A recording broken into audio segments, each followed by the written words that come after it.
اللهم اغفر للمؤمنين والمؤمنات والمسلمين والمسلمات الأحياء منهم والأموات تابع اللهم بيننا وبينهم بالخيرات إنك مجيب الدعوات إنك على كل شيء قدير بحق محمد وآله. أعوذ بالله من الشيطان اللعين الرجيم. بسم الله الرحمن الرحيم. الحمد لله الذي جعلنا من المتمسكين بولاية أمير المؤمنين وأولاده المعصومين صلوات الله عليهم أجمعين. الحمد لله الذي لا يبلغ مدحته القائلون ولا يحصي نعماءه العادون ولا يعدي حقه المجتهدون. الذي لا يدركه بعد الهمم ولا يناله غوص الفتن. الذي ليس لصفته حد محدود ولا نعت موجود ولا وقت معدود ولا أجل ممدود. فطر الخلائق بقدرته ونشر الرياح برحمته. والصلاة والسلام على سيدنا ومولانا حبيبنا وحبيب قلوبنا شفيعنا أبي القاسم محمد صل على محمد وآله الطيبين الطاهرين المعصومين المظلومين الذين أذهب الله عنهم الرجس وطهرهم تطهيرا. صلي على محمد وآله. واللعنة الدائمة على منكري فضائلهم وغاصبي حقوقهم من الآن إلى قيام يوم الدين. أما بعد فقد قال رسول الله صلى الله عليه وآله وسلم إني تارك فيكم الثقلين كتاب الله وعترتي أهل بيتي ما إن تمسكتم بهما لن تضلوا بعدي أبدا وَلَنْ يَفْتَرِقَا حَتَّى يَرِدَا عَلَيَّ الْحَوْض. بسم اللہ الرحمن الرحیم. رب اشرح لی صدری ویسر لی امری واحلل عقدۃ من لسانی یفقہوا قولی. ان اللہ وملائکتہ یصلون علی النبی یا ایہا الذین آمنوا صلوا علیہ وسلموا تسلیما. صلی علی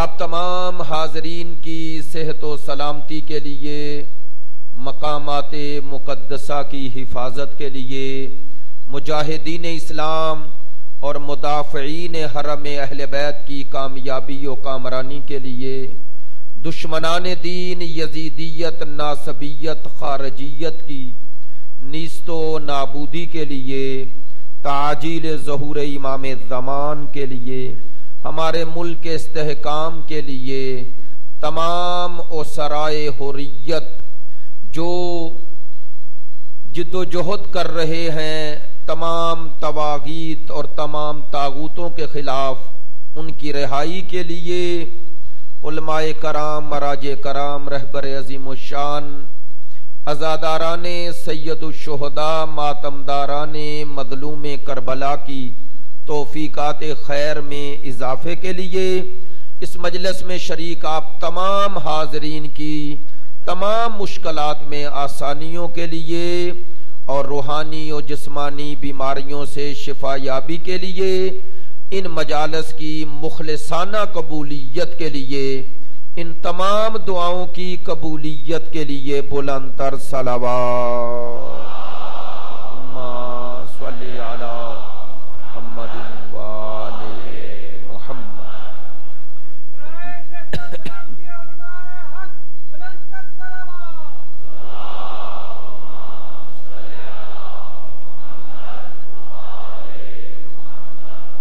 واجب الاحترام معزز و مکرم حاضرین مجلس، محبان اہل بیت، پیروان مکتب ولایت، عاشقان مکتب شہادت، سلسلہ گفتگو جیسا کہ آپ مستحضر ہیں اور مطلع ہیں، اس بات سے آگاہ ہیں.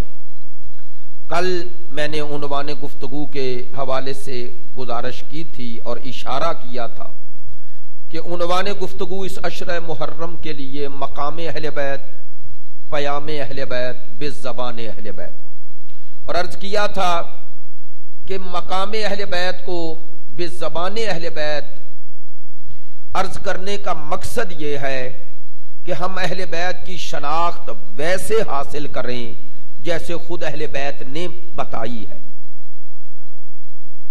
چونکہ یہ ہستیاں اللہ کی زمین پر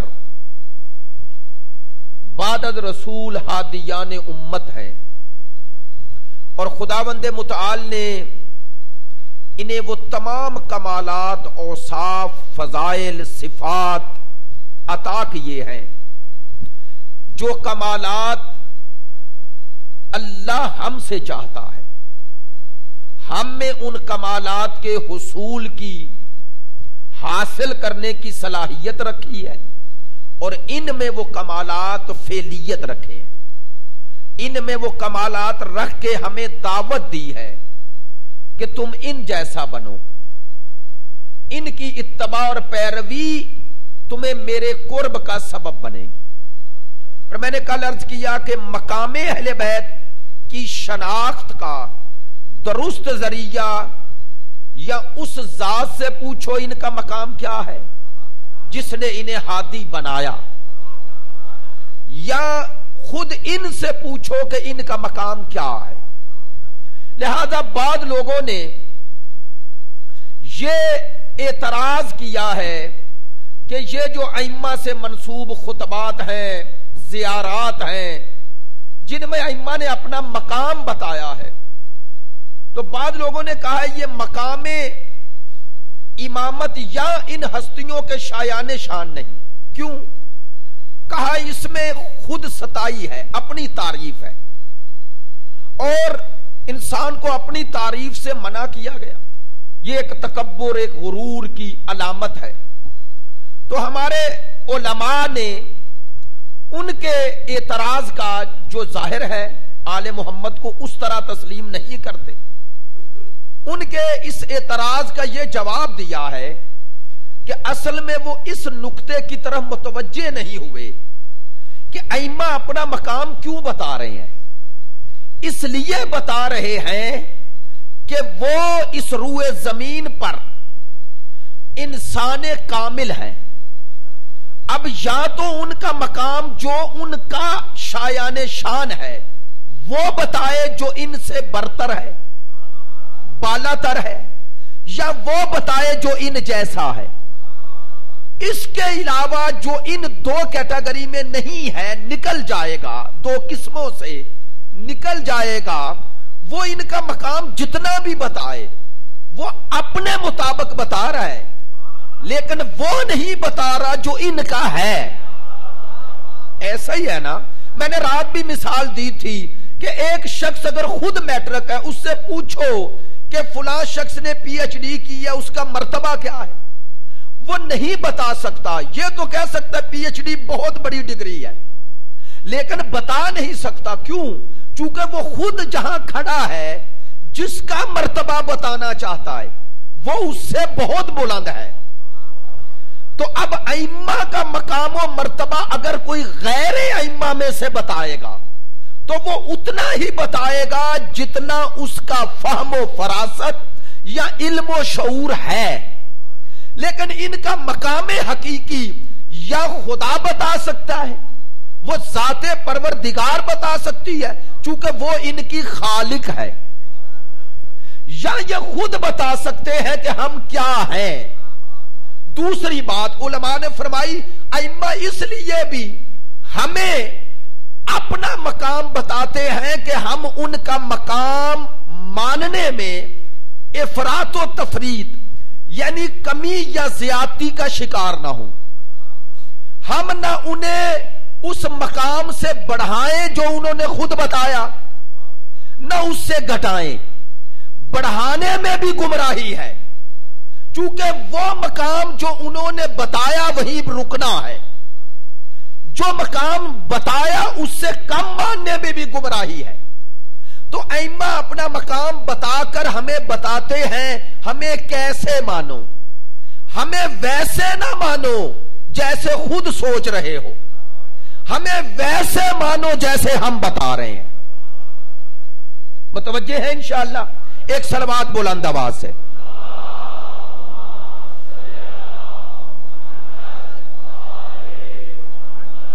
تو اب شناخت ائمہ جو ائمہ نے اپنی شناخت بتائی وہ تین ذریعے تھے، ایک روایات ہیں، دوسرا خطبات ہیں اور تیسری زیارات ہیں۔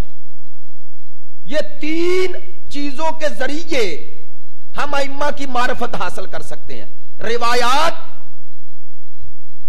زیارات، خطبات۔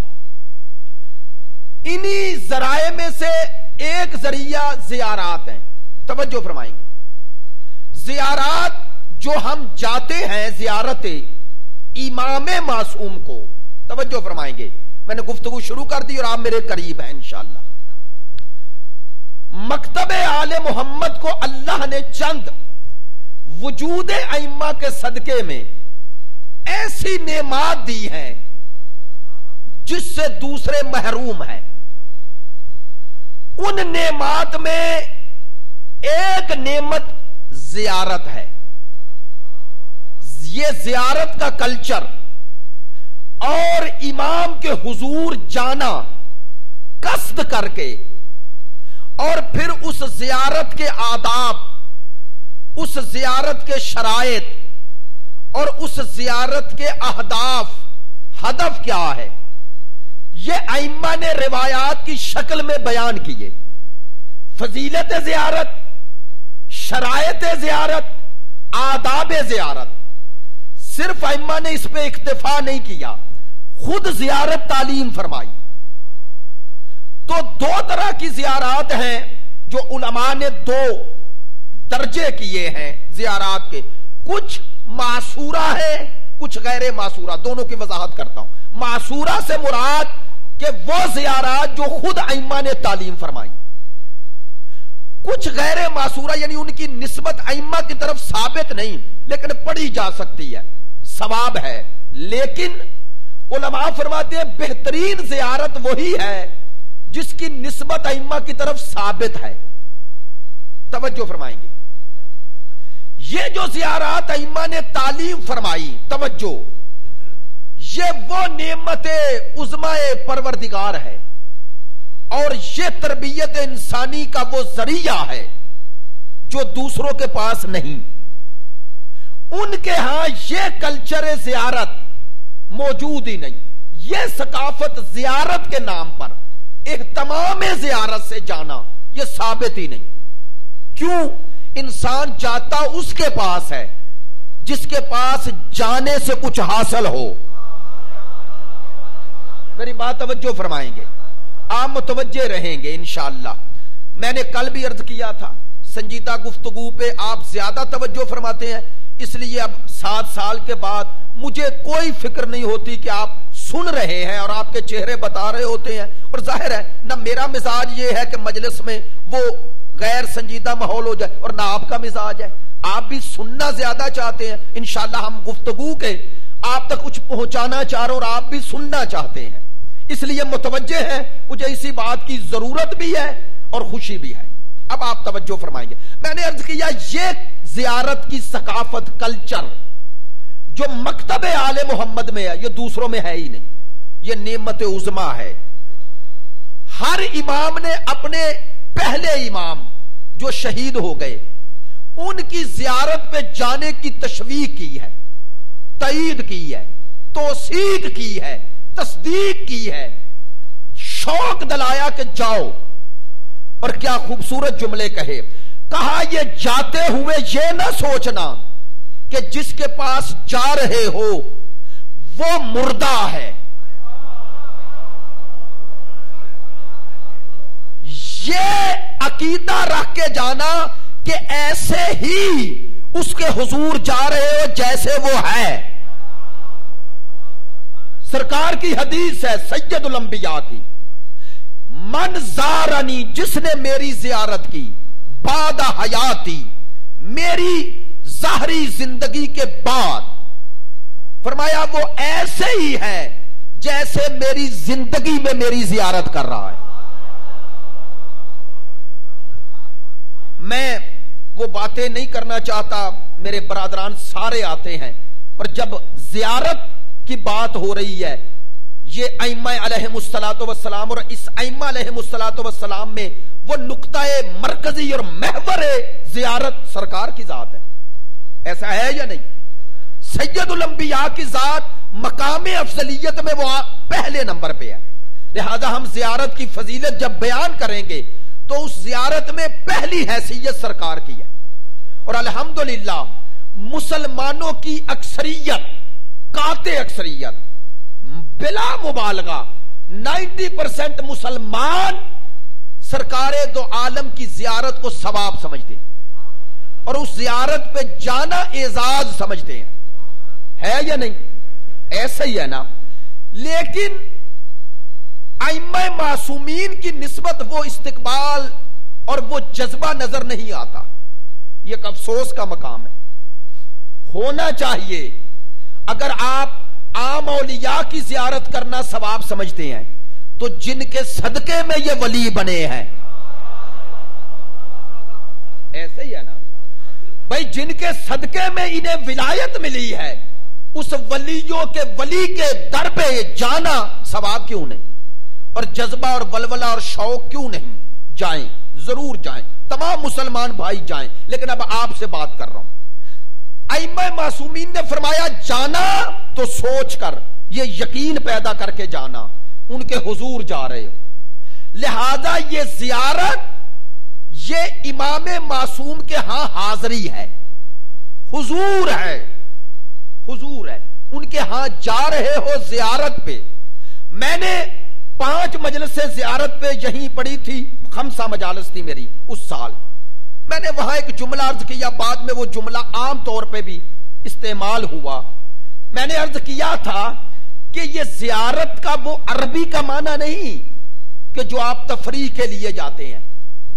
زیارت جو شیعہ کلچر میں اور شیعہ ثقافت میں ہے وہ سیر و تفریح نہیں, وہ سفر عشق ہے, وہ سفر معرفت ہے.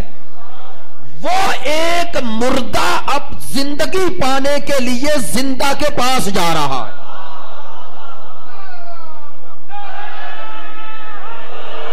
بہت شکریہ. بابا سے بلند صلوات.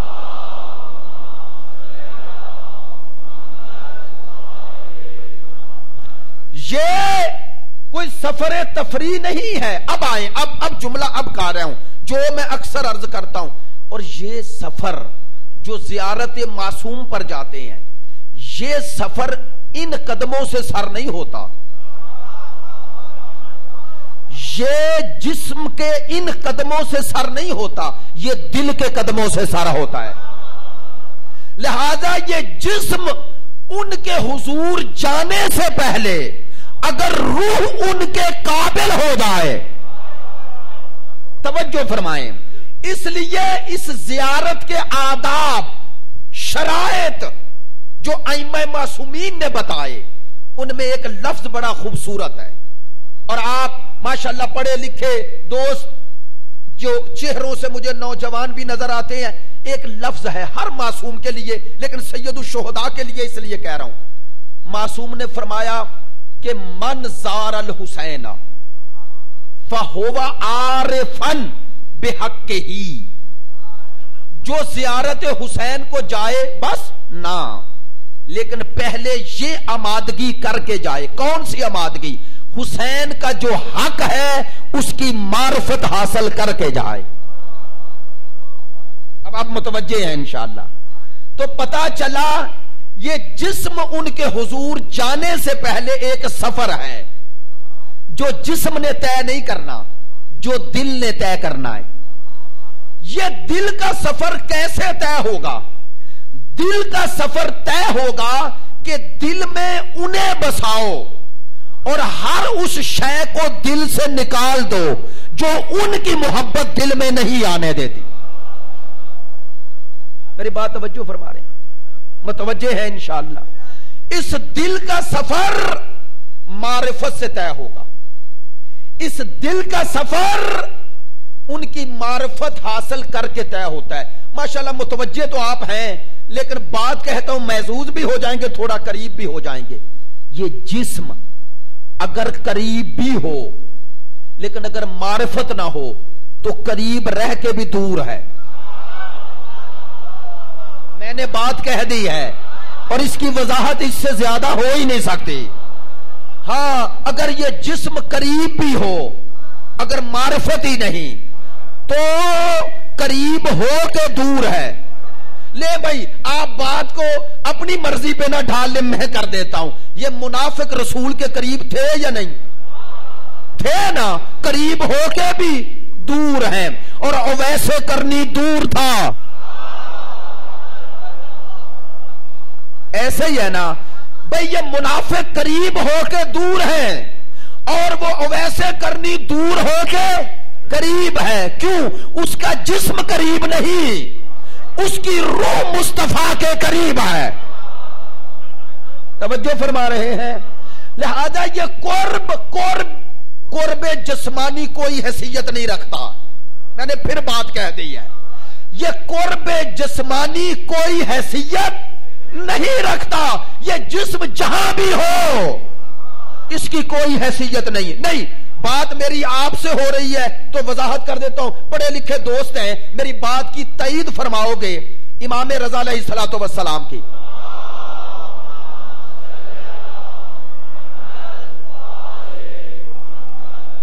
جہاں حضرت علی ابن موسیٰ رضا علیہ السلام کی قبر مطہر ہے، آپ کو پتا ہے نا کہ ان کے قدموں میں کس کی قبر ہے؟ مامون الرشید کی۔ مامون الرشید کی امام کے قدموں میں مامون کی قبر ہے۔ قاتل امام ہے نا، قاتل ہے اور قریب ہے۔ نہیں، ہر دور کے قاتل ان کا قرب ڈھونڈتے ہیں۔ ہائے ہائے ہائے، قرب ڈھونڈتے ہیں۔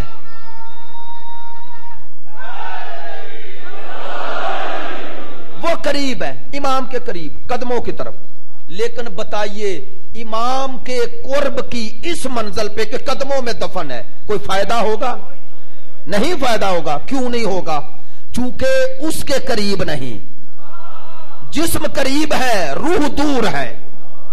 ہاں تو امام کے دائرے میں آنے کے لیے جسمانی قرب سے زیادہ یہ روحانی قرب چاہیے، یہ ایمانی قرب چاہیے، یہ معرفت کا قرب چاہیے۔ یہ قرب کیسے ملتا ہے؟ یہ قرب کیسے ملتا ہے؟ یہ معرفت سے ملتا ہے۔ وہ معرفت کا معنی کیا؟ وہ امام کے اوصاف و صفات کے بعد امام کے ارشادات اور فرمودات کے تابع ہو جائے۔ آسان لفظوں میں کہوں، آئیں زیارت پہ جانا چاہتے ہو نا، امام کے حضور جانا چاہتے ہو، جانے سے پہلے دیکھو امام کن چیزوں سے خوش ہے۔ ظاہری جسم کو دیکھو، اس قابل ہے کہ امام کے حضور جا سکے؟ یہ چہرہ امام کیسا دیکھنا چاہتے ہیں؟ معذرت چاہتا ہوں، بات میری پہنچ رہی ہے؟ یہ میرا ظاہری چہرہ امام کیسا دیکھنا چاہتے ہیں؟ جیسا امام چہرہ دیکھنا چاہتے ہیں ویسا چہرہ لے کے جاؤ، اپنا ظاہر ویسا بنا کے جاؤ جیسا امام چاہتے ہیں۔ امام چاہتے ہیں کم از کم اپنے چہرے پر وہ کرو جو امام کو پسند ہے۔ امام کس چہرے پہ نظر کرم کرنا چاہتے ہیں؟ جس چہرے پہ خدا کی نافرمانی ہے یا خدا کی اطاعت ہے؟ میری بات پہنچ رہی ہے؟ امام کیسا چہرہ دیکھنا چاہتے ہیں ویسا چہرہ تو کم از کم بناؤ۔ میں ہاتھ جوڑ کے کہہ رہا ہوں، جو اپنا ظاہر امام کے مطابق نہ بنا سکے باطن کیسے بنائے گا؟ توجہ فرما رہے ہیں؟ جسے ظاہر بناتے ہوئے خیال آئے فلاں ناراض ہو جائے گا، میں اگر داڑھی رکھوں تو فلاں ناراض ہو جائے گا، اور وہ ناراضگی گھر سے شروع ہوتی ہے۔ اب آپ سمجھ گئے اور ہنسنے لگے، اب میں جملہ بھی نہیں کہتا چونکہ ادب منبر کے موافق نہیں ہے۔ اب وہ ناراضگی گھر سے شروع ہو جاتی ہے اگر انسان آل محمد کی بتائی ہوئی ظاہری شکل کے مطابق شکل بنانے لگے۔ اب یہی ہمارا امتحان شروع ہو گیا، ہمیں گھر والی کی ناراضگی برداشت ہے یا آل محمد کی؟ معذرت چاہتا ہوں، میری عموماً عادت ایسی نہیں، ایسی تبلیغ کرنے، یہ نہیں کہ آپ کی ناراضگی سے ڈرتا ہوں، میرا مطمع نظر کچھ اور ہوتا ہے، ان چیزوں سے بے خبر نہیں ہوتا، بے پرواہ بھی نہیں ہوتا، لیکن چاہتا یہ ہوں کہ وہ بات دل میں اس سے بڑی بات کہہ دوں، اور وہ بڑی بات یہ ہے، امام کے حضور جا رہے ہیں نا، حضور جانے سے پہلے کم از کم اپنے اندر یہی طے کر لیں، مجھے دنیا کی ناراضگی کی کوئی پرواہ نہیں، پوری دنیا مجھ سے راضی ہو، میرا امام ناراض ہو، کچھ نہیں ہے میرے پاس۔ ایسے ہی ہے نا، پوری دنیا ناراض ہو جائے، امام راضی ہو جائے، کوئی فرق نہیں۔ اور یاد رکھو، یہ دنیا کی رضایت اور ناراضگی یہ پاؤں کی زنجیر ہے، یہ بڑوں بڑوں سے نہیں ٹوٹتی، اور جو یہ توڑ لے وہ حر بنتا ہے۔ یہ توڑنا پڑتی ہے، یہ توڑنا پڑتی ہے۔ اب میں سب کے لیے بات کر رہا ہوں اور اپنے آپ کو پہلے مخاطب، یہ چھوٹی بات نہیں، دنیا کے سامنے حق کہو اور آپ کی پذیرائی کم ہو جائے، یہاں سے شروع کر رہا ہوں اپنے آپ سے، پذیرائی کم، اس پذیرائی کے ڈر سے کہ لوگوں کی چاہت کم ہو جائے، حق کہنا چھوڑ دیا تو پہلی خیانت امام سے کر دی اس منبر سے۔ معذرت چاہتا ہوں، میں اس قابل نہیں ہوں جو باتیں کر رہا ہوں، لیکن شرعی ذمہ داری سمجھ کے کر۔ امام کے حضور ہے، زیارت سفر معرفت ہے، معرفت کا پہلا زینہ یہ ہے جو امام چاہتے ہیں وہ وجود پہ نافذ ہو جائے۔ اس زیارت کو مقبول زیارت بنانا ہے، ویسے جاؤ جیسے وہ چاہتے ہیں، نہ ویسے جاؤ جیسے خود چاہتے ہو۔ توجہ فرما رہے ہیں؟ ان کے حضور جانا ہے، یہ حاضری ہے، حاضری، اور جاتے ہی وہ امام کے پاس جانے کا اذن مانگتے ہو، ہے نا، اسے اذن دخول کہتے ہیں، داخل ہونے کا امام کے قریب اذن، اجازت، تو اجازت کس سے مانگی جاتی ہے؟ جو حاضر ہو اور موجود ہو، اور امام کو ایک سلام کرتے ہو، انشاءاللہ یہ سلام کا سلسلہ کل سے بتاؤں گا، آج زیارت کے حوالے سے جو عرض کر رہا ہوں وہ پہنچنا چاہیے۔ میں نے عرض کیا کہ یہ کلچر زیارت دوسروں میں نہیں، آپ میں ہے۔ کیوں ہے؟ چونکہ اللہ نے ہمیں ایسے امام دیے جو صرف زندہ نہیں، جو زندگی بانٹتے ہیں۔ اب آئے، سوال ہے، سوال، لوگ کہتے ہیں مردوں کے پاس نہ جاؤ، اچھا چلیں بھائی، مردوں کے پاس واقعا نہیں جانا چاہیے، حقیقت میں کہتے ہیں مردوں کے پاس نہیں جانا چاہیے۔ میری بات کی پڑھے لکھے دوست تائید فرمائیں گے، میں جو بات کہہ رہا ہوں، بتائیں بھائی، ہر دور کے ظالم، بنی امیہ ہوں یا بنی عباس، ان کے بعد ترک، عثمانی بادشاہ، یہ سارے روضہ حسین کو گراتے رہے یا نہیں؟ تو یہ مردے کے روزے کو گرا رہے ہیں؟ نہیں، توجہ فرمائی، مردہ کے روزے کو گرا رہے۔ ہر دور کے یزید کو حسین سے خوف کیوں ہے؟ توجہ فرما رہے ہیں،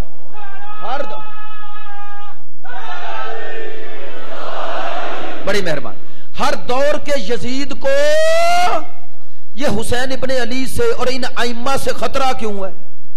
وہ داعش حملہ کرتی ہے، کہتی ہے ہم روزہ حضرت زینب گرائیں گے، ہم روزہ حسین گرائیں گے، ہم روزہ نجف گرائیں گے، کہتے ہیں نا، اعلان کرتے ہیں۔ ان روزوں سے انہیں خطرہ کیا ہے؟ اگر مردہ ہوتے تو خطرہ نہ ہوتا۔ آئے ہائے، بھئی زندہ ہے تو خطرہ ہے۔ اب سنو، ہمیشہ لوگ زندوں سے ڈرتے ہیں، مردہ سے نہیں ڈرتے۔ آج دیکھ لو، آج کا یزید کن سے ڈر رہا ہے اور کن کے ساتھ بیٹھا ہے؟ جن کے پاس حسین نہیں ان سے یزید نہیں ڈر رہا، جن کے پاس حسین ہے اسی سے ڈر رہا ہے۔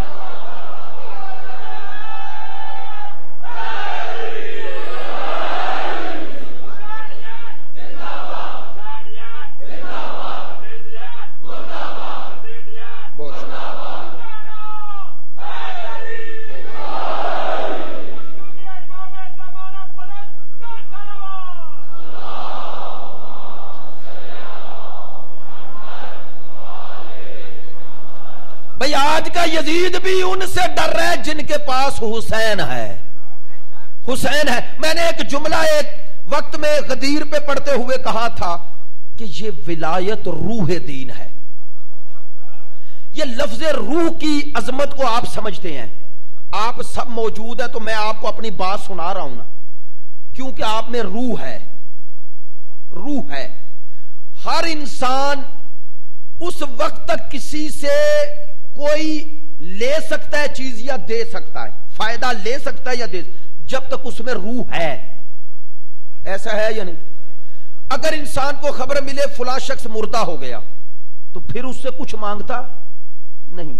توجہ فرمائیں، چونکہ وہ عام انسان ہے، اس کی روح اس کے جسم میں ہے تو آپ اسے مانگ رہے ہیں یا دے رہے ہیں، فائدہ لے رہے ہیں یا دے رہے ہیں۔ تو پتا چلا یہ جتنے انسانوں کی افادیت ہے، فائدہ ہے، وہ روح سے ہے۔ تو دین جو جسم ہے اس کی روح ہے ولایت، اور اگر اس دین سے ولایت نکل جائے تو جسم ہے اور مردہ ہے۔ برملا کہہ رہا ہوں، وہ دین جس میں ولایت نہیں وہ مردہ ہے، اور مردوں سے کوئی نہیں ڈرتا۔ پھر میں نے بات کہہ دی ہے، اس لیے سارا جہان کہتا ہے حج پر سارے آئیں، سارے حج پہ آئیں، وہ نہ آئیں۔ آپ متوجہ نہیں ہوئے، کہتے ہیں سارے حج پہ آئیں، وہ نہ آئیں جن کے پاس ولایت ہے۔ کیوں بھائی؟ بھائی دشمن کو بھی پتا ہے مردہ جتنے بھی جمع ہو جائیں، 0 جمع 0 جواب 0 ہوتا ہے۔ ہائے ہائے ہائے، بھائی ولایت کے بغیر دین 0 ہے۔ ولایت وہ عدد ہے جس کے ساتھ 0 لگاتے جاؤ تو عدد بنتے جائیں گے۔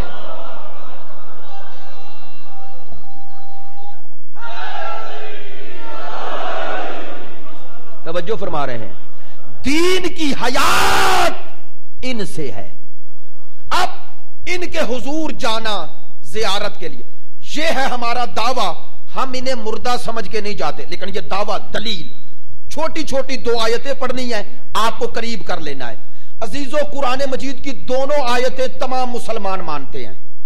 وَلَا تَقُولُوا لِمَن يُقْتَلُ فِي سَبِيلِ اللَّهِ أَمْوَاتٌ بَلْ أَحْيَاءٌ، ایسے وَلَٰكِن لَا تَشْعُرُونَ۔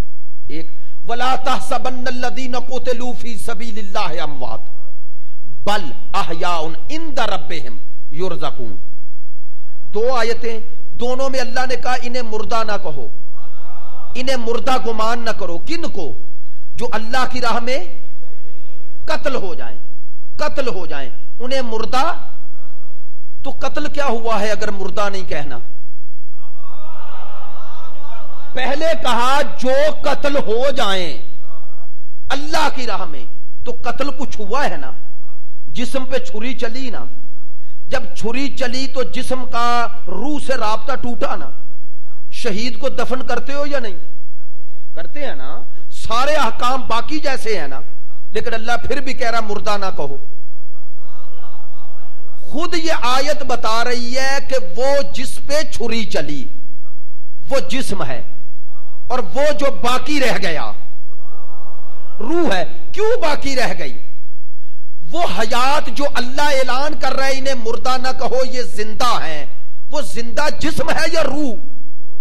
روح زندہ ہے۔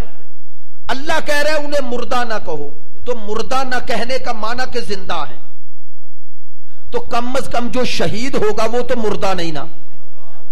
تو چلو اتنا مان لو کہ شہید زندہ ہے، اب اگر کوئی شہید کے پاس جا رہا ہے تو زندہ کے پاس جا رہا ہے نا۔ میں نے آسان لفظوں میں بات کی ہے بھائی، اس کا اعتراض تو ختم ہو گیا جو کہتا مردوں کے پاس نہ جاؤ۔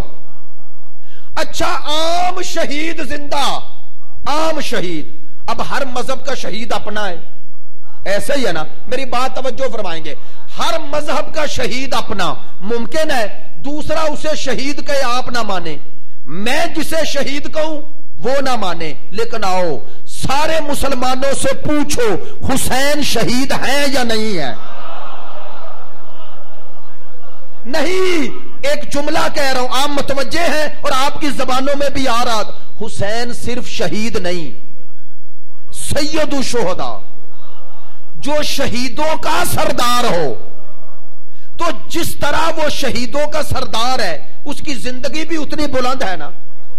تو چلو قرآن کی نظر میں شہید تو زندہ ہے، اب شہید جو زندہ ہے اس کے پاس جانا آپ کی دلیل کے مردوں کے پاس نہ جاؤ، وہ تو ختم ہو گئی۔ اب آئیں، آپ سے بات کر رہا ہوں عزیزو، یہ جو شہید ہے نا، میری بات ضائع نہ ہو، ماشاءاللہ پڑھے لکھے دوست ہیں، علماء فرماتے ہیں ان کی زندگی یہ زندہ ہے، لیکن کہتے ہیں یہ زندہ بھی ایک طرح کے نہیں، کچھ اللہ کے اسم حی کے مظہر ہے، جلوہ ہے، کچھ محیی ہے۔ حی اسے کہتے ہیں جو زندہ ہو، محیی اسے کہتے ہیں جو زندہ کرے۔ آئے آئے، آل محمد حی نہیں محیی ہے، یہ زندہ نہیں، یہ زندگی دیتے ہیں، یہ زندگی دیتے ہیں۔ اور سنیں، اب زندہ ہونا قرآن کی نظر میں ادھر ثابت، اچھا ادھر کیا ہے؟ علماء فرماتے ہیں کہ آپ نے اگر ان سے رابطہ قائم کرنا ہے ان سے، تو رابطے میں رکاوٹ ادھر نہیں ادھر ہے۔ لو اب میں ایک ٹرم یوز کر رہا ہوں، کہتے ہیں جب مقتضی موجود ہو معنی مفقود ہو تو اثر ہوتا ہے۔ دلیل یہ مثال ہے، یہ ٹرم ہے، مثال دیتا ہوں۔ کہتے ہیں مثال کے طور پر لکڑی ہو، خشک ہو، آپ آگ لیں، ماچس لیں، لیٹر لیں، جلائیں اور اس کو لکڑی کے قریب لائے جائیں تو کیا ہوگا؟ جل جائے گی۔ یہ معنی ہے مقتضی موجود تھا، لکڑی موجود تھی، خشک تھی، کوئی معنی نہیں تھا، رکاوٹ نہیں تھی، تو آگ حتمن لے گی، اسے جلائے گی۔ اسی طرح کہتے ہیں ادھر حیات ہے، وہ رابطے میں ہیں، رابطہ کرنے کے لیے وہ رکاوٹیں ہٹاؤ۔ آئے ہائے، جو ہمارے اور ان کے درمیان آ گئی ہیں، جانتے ہو وہ حجاب کیا ہے؟ وہ حجاب ادھر نہیں ادھر ہے، ادھر ہے، ہم وہ حجاب ہٹائیں، یہ ہے زیارت کا معنی۔ میں نے اول مجلس سے عرض کیا، مجھے اس لیے یہ باتیں کرتے ہوئے کوئی دل میں افسوس یا وہ اندیشہ بھی نہیں کہ بات نہیں پہنچ رہی، چونکہ آپ یہ باتیں سننے کو آمادہ ہیں، اس لیے کر رہا ہوں کہ اب زیارت پہ جا رہے ہو تو ادھر جدھر جا رہے ہو ادھر کوئی رکاوٹ نہیں، رکاوٹیں ادھر ہیں، اور ان رکاوٹوں میں ایک رکاوٹ گناہ ہے۔ اب اس گناہ کو جتنا ہٹاتے جاؤ گے حجاب ہٹتے جائیں گے۔ چلیں گفتگو اس حوالے سے زیارت اور زیارت کا معنی، اب آئیں اگلا مرحلہ۔ اس زیارت پہ جانے کا کوئی اثر ہے یا نہیں؟ توجہ فرمائیں، کیا اثرات ہیں وہ چھوڑیں جو ایک محب اہل بیت محسوس کرتا ہے، وہ چھوڑیں۔ قرآنی دلیل، اب آپ ماشاءاللہ محظوظ بھی ہوں گے اور آپ کی معرفت اور محبت آل محمد بھی بڑھے گی اور وہ آیت سے ایک استدلال بھی ہو جائے گا۔ سورہ نساء، ان کے قرب میں جانے کی کوئی اثر ہے یا نہیں؟ سورہ نساء خدا فرما رہا ہے وَلَوْ أَنَّهُمْ إِذْ ظَلَمُوا أَنفُسَهُمْ جَاءُوكَ وَلَوْ أَنَّهُمْ، خدا فرما رہا ہے اگر انہم یہ لوگ ظلموا انفسہم جنہوں نے اپنی جان پہ ظلم کیا، وہ لوگ جن لوگوں نے اپنی جان پہ ظلم کیا۔ اب آپ جانتے ہیں یہ ظلموا انفسہم جان پہ ظلم کرنا کنایا ہے نا، اس سے مراد گناہ، ایسے ہی ہے نا۔ دیکھیں وہ سجدہ شکر میں آپ سر سجدے میں رکھتے ہیں تو کیا کہتے ہیں؟ ظلم تو نفسی، یہ کیا مانا؟ میں نے اپنی جان پہ ظلم کیا۔ گناہ جان پہ ظلم ہے، توجہ فرمائیں۔ اب آیت کا معنی کرنے میں کوئی دقت نہیں ہونی چاہیے۔ خدا فرماتا ہے جب ان لوگوں نے اپنی جان پہ ظلم کیا، کنہوں نے؟ گناہگاروں نے۔ جاؤ کا، میرا حبیب سرکار کو مخاطب ہے خدا، اے میرا حبیب جب یہ لوگ اپنی جانوں پہ ظلم کرتے ہیں یعنی گناہ کرتے ہیں، جاؤ کا، اگر یہ آپ کے پاس آتے، قرآن ہے سورہ نساء ہے، جب تیرے امتی اپنی جان پہ ظلم کیا، جاؤ کا، تیرے پاس آئیں۔ اب آپ متوجہ ہیں، میں نے ایک ایک لفظ کو کھولنا ہے اور آپ کو قریب لانا ہے۔ جب اپنی جانوں پہ ظلم کیا یعنی گناہ کیا، اب بول کے بتائیے گا یہ گناہ اللہ کی نافرمانی ہے نا؟ بولے نا یار، ایسے ہی ہے نا؟ خداوند متعال کی نافرمانی۔ خدا کہہ رہا ہے جب انہوں نے گناہ کیا یعنی میری نافرمانی کی، جاؤ کا، تیرے پاس جائیں۔ متوجہ ہیں؟ یہ روایت نہیں، آیت ہے، آیت ہے، سورہ نساء آیت ہے۔ خدا فرماتا ہے جب انہوں نے اپنی جانوں پہ ظلم کیا، جاؤ کا، اے میرا حبیب، اے میرے محبوب، یہ تیرے پاس آتے۔ یار سوال ہے، گناہ کیا تو مخالفت تو خدا کی اور پروردگار تو کہہ رہے اس کے پاس جاؤ۔ دوسری بات، خدا تو شہ رگ سے بھی قریب اور رسول کے پاس تو قدموں سے چل کے جانا ہے نا، تو جو شاہ رگ کے قریب ہے وہ کہہ رہے جاؤ، نہیں توجہ فرمائی، وہ کہہ رہی ہے ذات جو شاہ رگ سے بھی قریب ہے، جو مجھ سے زیادہ میرے قریب ہے، وہ کہہ رہی ہے مصطفیٰ کے پاس جاؤ۔ اللہ نے کہا میں تو قریب ہوں چونکہ میں خالق ہوں، تم گناہ کر کے مجھ سے دور ہو گئے ہو۔ میری باتیں پہنچنی چاہیے۔ اللہ سے دور ہو گئے تو کیا مانا؟ اللہ نے کہا میں قادر ہوں، مجھ سے دور ہونے کا معنی یہ ہے میری رحمت خاص سے دور ہو گئے، میری رحمت خاص سے دور ہو گئے۔ اللہ نے کہا اب میری رحمت سے گناہ کر کے دور ہو گئے ہو، اس لیے تمہیں اس کے پاس بھیج رہا ہوں جو میری رحمت کل ہے۔ آئے ہائے ہائے، اس کے پاس تمہیں بھیج رہا ہوں جو رحمت کل ہے۔ جب تم اپنی جانوں پہ ظلم کرو، جاؤ کا، میرا حبیب تیرے حضور آئیں تو کیا کریں؟ اب آئیں، آیت آگے بڑی خوبصورت آیت۔ خدا فرماتا ہے جاؤ کا، اے میرا حبیب آپ کے پاس آئیں اور آ کے کیا کریں؟ فاستغفر اللہ، اللہ سے توبہ طلب کریں۔ اچھا بھائی آیت میں تو الفاظ نہیں، لیکن ظاہر ہے کیفیت تو ایسی ہی بیان ہونی چاہیے نا۔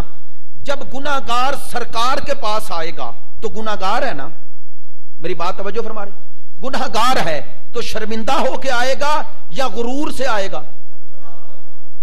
گردن جھکی ہوئی، شرمندگی کا احساس ہوگا نا، تو ادب سے آئے گا نا حضور کے ہاں، ایسا ہی ہے نا۔ قرآن کہہ رہا ہے جب تم گناہ کرو تو میرے رسول کے پاس جاؤ اور جا کے کیا کہو؟ سرکار کی موجودگی میں کیا کہو؟ فاستغفر اللہ، اللہ کہتا ہے مجھ سے توبہ طلب کرو۔ تو بلا تشبیہ گناہگار ایسے ہی کہے گا نا اے اللہ مجھے بخش دے، اور سرکار سامنے ہے، بس آیت ختم نہ.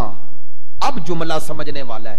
قرآن آگے بڑھا، فاستغفر لہم الرسول، یہ گناہگار خود بھی مجھ سے توبہ طلب کرے، اور اے رسول آپ بھی ان گناہگاروں کے لیے توبہ طلب کریں. نہیں، آپ معذرت چاہتا ہوں، جسارت کر رہا ہوں، متوجہ نہیں ہو سکے اس لیے کہہ رہا ہوں. فاستغفر لہم الرسول، اے رسول آپ ان گناہگاروں کے لیے مجھ سے استغفار میں تے جو ہے نا طلب کے معنی میں ہے، آپ ان کے لیے مغفرت طلب کریں. تو بھئی سرکار جب گناہگار کے لیے توبہ طلب کریں گے، توبہ تو ایسے ہی کریں گے نا، اے میرے اللہ، متوجہ رہیں گے، اے میرے اللہ اس گناہگار کو بخش دے، یہی کہیں گے نا. پھر کہہ رہا ہوں اے میرے خدا اس گناہگار کو بخش دے. لو میں نے 2 دفعہ کیوں کہا؟ تاکہ آپ سمجھیں، متوجہ ہوں. اے اللہ، سرکار خدا کو پکاریں گے، اے میرے خدا، اے پروردگار اس گناہگار کو، ادھر گناہگار ہے نا، اسے بخش دے. تو جو خدا سے توبہ گناہگار کے لیے طلب کر رہا ہے تو دونوں طرف ہے نا، خدا سے توبہ مانگ رہے ہیں اور گناہگار کے لیے مانگ رہے ہیں.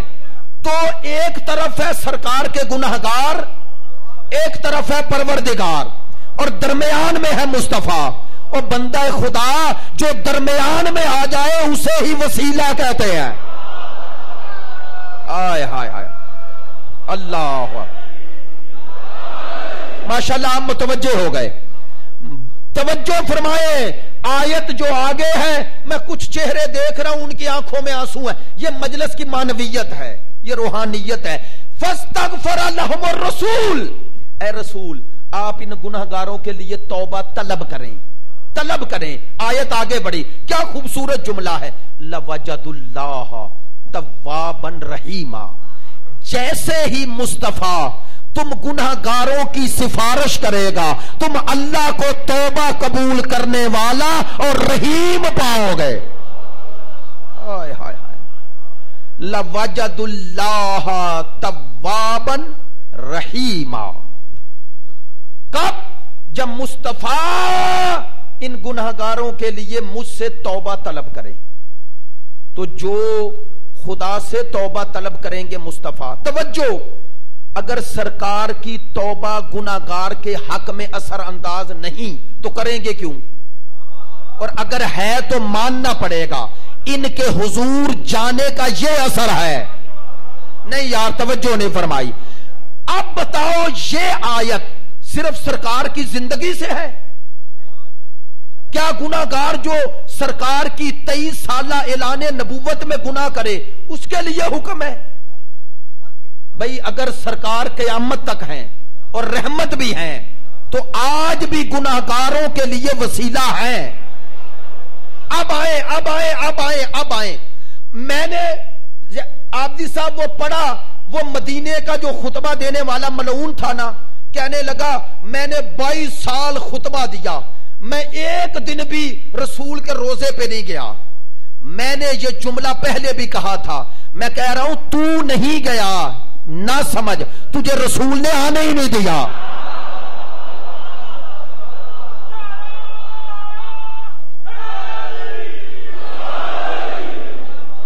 میری بات توجہ فرما رہے ہیں؟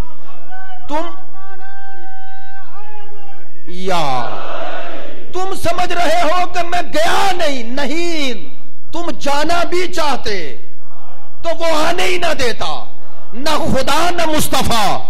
چونکہ گناہ معاف تب ہوں گے جب مصطفیٰ درمیان میں آ جائے، اور جس کے دل میں حسین نہیں اللہ اسے روضہ رسول پہ جانا ہی نہیں دے. توجہ فرما رہے ہیں؟ جس کے دل میں پنجتن پاک نہیں اللہ جانے نہیں دیتا. یاد رکھو جو ان کے در پہ نہیں جا رہا مت سمجھو وہ جا نہیں رہا، وہ بلا ہی نہیں رہا. یہ بلا نہیں رہے، مت سمجھو کہ تم جا نہیں رہے، تمہیں جانے کی توفیق سلب کر لی۔ لَوَجَدُ اللَّهَ تَوَّابًا رَحِيمًا، جب مصطفیٰ تمہارے لیے استغفار کریں، تمہارے لیے اللہ سے استغفار طلب کریں، اللہ کو توبہ قبول کرنے والا اور رحیم پاؤ گے۔ عزیزو، یہ ہے زیارت۔ زیارت کا عملی اثر ہے، اگر شرمندگی سے ان کے حضور پہنچ گئے اور وعدہ کر لیا کہ جو کیا سو کیا، اب آپ کے حضور آ گیا، آیا نہیں، آپ نے بلایا ہے۔ ایک توفیق تو آپ نے دے دی بلا کے، اگلی توفیق تو میری ہے نا۔ توجہ فرمائیں، بات سمیٹ رہا ہوں اور پیام آخر پہ دینا چاہتا ہوں، پیام دینا چاہتا ہوں۔ یہ جس امام کی زیارت کو بھی جاؤ، جس امام کی زیارت کو جائیں، آپ جاتے ہیں اور ایک زیارت آپ کے اشک سے ہوتی ہے، دل سے ہوتی ہے، دیکھتے ہی ذریعے امام پر آنکھوں سے آنسو جاری ہوتے ہیں، وہ بھی زیارت ہے۔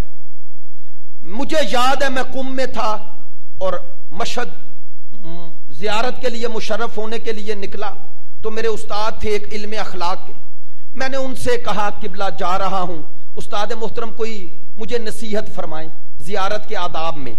کیا خوبصورت جملہ کا، کہنے لگے جب امام کے حضور پہنچو اور وہ اذن دخول پڑھو، اندر جانے کے لیے جو دروازہ امام پہ ہے پڑھو، کہتے ہیں پڑھا، اگر پڑھتے پڑھتے دل نہیں ٹوٹا، آنکھوں میں آنسو نہیں آئے، تو سمجھو ابھی قبولیت نہیں ہوئی۔ پھر پڑھو، کہا پھر پڑھو، کہنے لگے اس وقت تک پڑھتے رہو جب تک تمہاری زبان کے ساتھ تمہاری آنکھیں نہ پڑھیں، آنکھیں نہ پڑھیں۔ یہ ہے تو آپ جاتے ہیں تو پہلی زیارت تو آپ کے قلب کی ہے، وہ قلبی کیفیت ہے، وہ منقلب ہوتے ہیں۔ اب آئیں جو پیام دے رہا ہوں، پھر آپ زیارت پڑھتے ہیں، معصورہ زیارت انشاءاللہ، جس کو عنوان گفتگو قرار دیا ہے، کل اس کی تفصیل بھی اور زیارت کے الفاظ بھی، بڑی خوبصورت زیارت ہے اور امام سے منسوب ہے، لیکن آج کلی طور پر ایک پیغام جو دے رہا ہوں اور انشاءاللہ آپ تک پہنچے گا۔ وہ زیارت جو پڑھتے ہو، پڑھنے کے بعد ایک کام کرتے ہیں، ہر امام کی زیارت پڑھنے کے بعد ایک کام کرتے ہیں، کیا؟ 2 رکعت نمازیں، بولیں 2 رکعت نمازیں ہے نماز، اور پڑھ کیوں رہے ہو؟ زیارت کی وجہ سے۔ 2 رکعت نماز زیارت۔ اچھا، یہ جو نماز پڑھی تو سجدہ کسے کیا؟ اللہ کو، سجدہ خدا کو کیا اور 2 رکعت پڑھی، سبب کون سی شے بنی؟ اس نماز کا سبب کون بنا؟ زیارت۔ یہ ہے زیارت۔ نہیں، بات پہنچی نہیں، آپ متوجہ نہیں ہوئے، معذرت چاہتا ہوں۔ پڑھ نماز رہے ہو، نماز ہے بندگی اور سبب بن رہی ہے زیارت۔ لو اور آسان کروں، یہ ظہرین کا وقت ہوتا ہے فجر کا، تو فجر کی نماز پڑھتے ہو، سبب کون سی شے بنی؟ فجر۔ وقت ظہرین ظہر، مغربین مغرب، لیکن وہ زیارت، وہ نماز واجب تو نہیں نا، ہے مستحب، سبب کون بن رہا ہے؟ زیارت۔ یہ ہے امام کی زیارت کا ہدف۔ آئے ہائے، یہ ہے مقصد زیارت۔ امام بلایا، کہا زیارت پڑی ہے، لیکن یہ زیارت اس وقت تک کامل نہیں جب تک 2 رکعت نماز نہ پڑھو۔ نماز ہے اللہ کی بندگی، سبب بن رہی ہے زیارت۔ اب سنو اور سمجھو، میرے مولا حسین نے اپنے پاس بلا کے زیارت پڑھوا کے پھر کہا 2 رکعت نماز زیارت پڑھو، نماز پڑھو 2 رکعت۔ کہا یہ نماز تمہیں اپنے روزے کے پاس بلا کے اس لیے پڑھا رہا ہوں کہ پاکستان جا کے نماز اور زیارت کا مقابلہ نہ کرنا۔ آئے ہائے، کہا میری تو زیارت اس وقت تک کامل ہی نہیں ہوتی جب تک اس میں 2 رکعت نماز نہ ہو جائے۔ آئے ہائے ہائے، میری تو زیارت ہی کامل نہیں جب تک اس میں 2 رکعت یہ نماز نہ آ جائے. اچھا بھئی یہ نماز ہے اللہ کو سجدہ, ایسے ہی ہے, سبب بنی زیارت. یہ کیا حسین اور ائمہ معصومین ہمیں کیا سمجھانا چاہ رہے ہیں؟ کیا سمجھانا چاہ رہے ہیں؟ سنیں. امام نے فرمایا میرے حضور آئے ہو نا تو دل مجھے جھکا ہے تو آئے ہو نا. بھائی امام کی نسبت آپ کے قلب میں محبت پیدا ہوئی نا تو گئے ہو نا. یہ مصائب برداشت کر کے زیارت پر گئے تو قلب میں وہ امام آئے نا تو یہ قلب ان کو جھکا نا. امام کہتے ہیں جو دل مجھے جھکا ہے وہ سر اسے جھک جائے. میں یہ چاہتا ہوں. لہذا امام اپنے پاس بلا کے 2 رکعت نماز زیارت کو زیارت کا جز بنا کر تمہیں بتا رہے ہیں کہ اس وقت تک ہماری محبت کامل ہوتی نہیں جب تک جس دل میں ہم آئے ہیں وہ سر اسے نہ جھک جائے. تو زیارت کی انتہا بندگی ہے, بغاوت نہیں.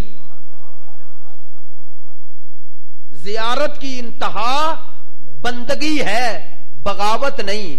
آل محمد ہمیں خدا کا بندہ بنانے آئے تھے, باغی نہیں. میں نے یہ جملہ بھی کہا کسی مجلس میں, امام حسین یزید کے مقابلے پہ اس لیے نہیں آئے کہ وہ گناہگار تھا. گناہگار مدینے میں بھی تھے, مکے میں بھی تھے, کوفے میں بھی تھے. سنیے گا, یزید کا مقابلہ حسین اس لیے نہیں کر رہے کہ وہ گناہگار ہے, اس لیے کر رہے ہیں وہ باغی ہے. گناہ اگر فرد میں رہے اور اس گناہ پہ احساس شرمندگی آ جائے تو گناہ ہے, لیکن اگر گناہ آپ کو اس چیز پہ آمادہ کرے کہ گناہ کی تشہیر کرو تو یہ گناہ نہیں, یہ بغاوت ہے. اللہ کے احکام کے سامنے آنا یہ بغاوت ہے. اللہ کی نافرمانی پہ اترانا, اکڑنا یہ بغاوت ہے. یزید دین الہی کا باغی تھا, حسین اس باغی کے خلاف نکلے, نمائندہ خدا بن کے, نمائندہ پروردگار بن کے. لیکن اس کی قیمت ہے. عزاداری یہ حسین کے نام پہ آئے ہو. اس عزاداری کا مقصد ہم سب کو بندگی کے دائرے میں لانا ہے, اور کربلا بندگی کی معراج ہے. معراج. میں ہر شام غریباں پہ وہ جملے کہا کرتا ہوں کہ اگر آپ نے بندگی کی معراج دیکھنی ہے نا تو کربلا دیکھو.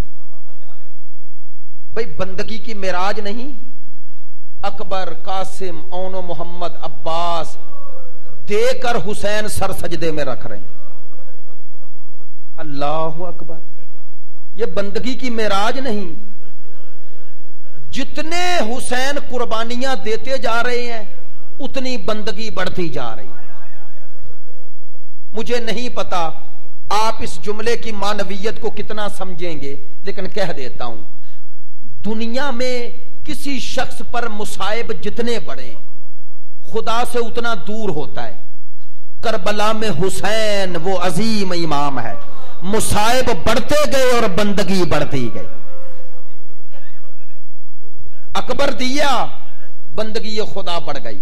قاسم دیا, بندگی خدا بڑھ گئی. اون و محمد دیے, بندگی خدا بڑھ گئی. عباس جیسا بھائی دیا, بندگی خدا بڑھ گئی. چلو میں آتا ہوں, تیاری پڑھوں گا, لیکن ایک جملہ کہنے دو. عزیزو, میں نے عصر عاشور تک دیکھا, مجھے خیال آیا یہ تو حسین ہے, امام ہے, اللہ کا نمائندہ ہے, اس کی بندگی یہاں نظر آئی ہے, آنی چاہیے. لیکن میری عقل معوف ہو گئی جب میں نے شام غریبہ کے بعد ایک ایسی بی بی کو دیکھا جس نے حسین جیسا بھائی دیا, عباس جیسا بھائی دیا, اون و محمد جیسے بیٹے دیے, اکبر جیسا بیٹا دیا, قاسم جیسا بھتیجا دیا.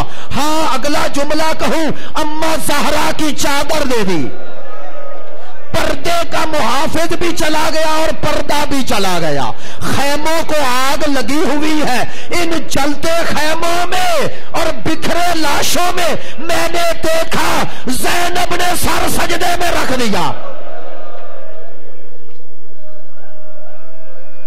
میری آقا زادی تیری بندگی کو سلام. آقا زادی تیری بندگی بھی زینب ہے. تو جیسے باپ کی زینت ہے تیری بندگی بھی وہی نظر آئی. عزادارو خاتون ہو خاتون. عورت کو اللہ نے فطرتاً حساس بنایا ہے, نرم بنایا ہے. اللہ کی رحمت کا جلوہ ہے. خاتون ہو, رات کی تاریکی ہو, بھائی کے قاتل چاروں طرف ہوں اور بکھرے لاشیں ہوں, ایک بیمار بتیجا ہو, 4 سال کی بتیجی کے کان زخمی ہو, اور ایسے حال میں ایک بی بی کہہ رہی ہو سبحان ربی الاعلی. خدا کی قسم یہ ہے مصیبت, یہ معرفت کی مصیبت ہے.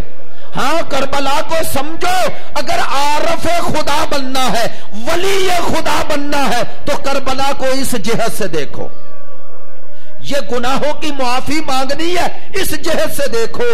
ہاں یہ زینب. ابھی میں نے شام غریبہ کا ذکر کیا, آؤ آپ کو واپس لاتا ہوں, مدینے لے آتا ہوں. وہ میری آقا زادی شام غریبہ, یہ میری آقا زادی کی غربت تھی, یہ میری آقا زادی کی شان ہے. کیا شان, کیا شان ہے. راوی کہتا ہے میں مدینے آیا زیارت حسین کو, میں نے دیکھا لوگ چوک در چوک امام حسین کے گھر کی طرف, بنی ہاشم کے محلے کی طرف جا رہے ہیں. میں نے کسی سے پوچھا کیا ہوا, کہنے لگا مدینے کا رہنے والے ہو؟ نہیں. کہا حسین مدینہ چھوڑ رہے ہیں. کہتا میں چلا, لوگوں کا مجمع تھا, چیرتا ہوا آگے آیا, ہمت نہ ہوئی اس سے آگے بڑھوں. کیوں؟ کہتا کچھ ناکے ہیں, ان پہ عماریاں ہیں, بٹھائے گئے ہیں. کہتے تھوڑی دیر گزری, ایک بی بی آئی, ساتھ ایک خوبصورت جوان. میں نے پوچھا یہ جوان کون ہے؟ بتایا گیا یہ یتیم حسن قاسم ہے. کہتا میں سمجھ گیا یہ پردہ دار بی بی اس کی رشتہ دار ہے. تھوڑی دیر بعد ایک اور جوان آیا, میں نے پوچھا یہ کون ہے؟ کہا گیا علی اکبر ہے. کہتا اسی طرح بیبیاں آتی گئی اور ایک ایک جوان انہیں سوار کراتے رہے. راوی روایت کرتا ہے میں نے دیکھا تھوڑی دیر بعد ایک بی بی گھر سے نکلی, بس نکلنا تھا. کہتے پہلے حسین بڑے اطمینان سے بیٹھے ہوئے تھے, جیسے ہی یہ بی بی گھر سے نکلی اب حسین بھی اٹھے, ادھر سے وہ جوان اٹھے. کہتے ہیں عباس اٹھے, اکبر اٹھے, قاسم اٹھے. ان جوانوں نے اس بی بی کو گھیرے میں لے لیا. حسین آگے آگے چل رہے ہیں. کہتے میں نے یہ شان دیکھی, اب میں نے بے ساختہ پوچھا یہ بی بی کون ہے, اس عظمت کی مالک بی بی کون ہے؟ آواز آئی یہ علی کی بیٹی زینب. بس عزادارو اس شان سے بی بی کو سوار کیا. آپ رو رہے ہیں, ابھی تو میں نے زینب کی وہ عظمت پڑھی ہے. یہ مدینہ ہے, نانے کا شہر ہے, ماں زہرا کا شہر ہے. آج بھائی ہے, زینب سوار ہو رہی ہے. عزادارو یہی زینب. ہاں 11 محرم کا دن آیا, ایک وقت آیا کہ یزیدی کچھ ناکے لے کے آ گئے, کہنے لگے بیبیوں کو سوار کرنا ہے. میری آقا زادی نے کہا خبردار کوئی قریب نہ آئے, میں اپنے رشتہ داروں اور اپنے ان عزیزوں کو, بیٹیوں کو خود سوار کراؤں گے. میں نے پڑھ دیا, آپ نے سن لیا. بنی ہاشم کی عورتوں کو سوار کرانے کی رسم نہیں تھی. ہائے علی کی بیٹی, عباس کے بعد عباس لباس بن گئی. ہر بی بی کو سوار کرایا. عزادار بس زینب بچ گئی. ایک دفعہ دائیں دیکھا پھر بائیں دیکھا مدینہ یاد آیا. ایک دفعہ نہر فرات پر دیکھا بل بازوؤں کے لاشاں